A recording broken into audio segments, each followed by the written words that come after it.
крупной девелоперской компании «Поток» и еще 2 граждан России по обвинению в применении насилия к местным морякам.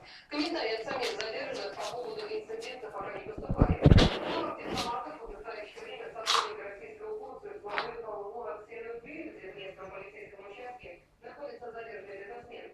Отмечу, в марте 2011 года на встрече с журналистами Полонский заявил, что больше не является бизнесменом. Однако, по данным агентства «Франс Пресс», в Камбодже у него есть деловые. Около 150 российских туристов уже почти сутки не могут вылететь в Москву из французского города Лille с малыми самолетом. Об этом сообщает Татар по собственной одной из туристов.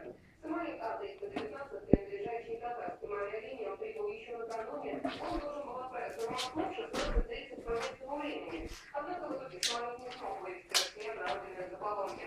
Пассажиров обеспечили питанием и поселили в отель за счет аэропорта. При этом ни туроператор, ни авиалинии с туристами по их словам не общались и не ставили их в известность о том, что происходит.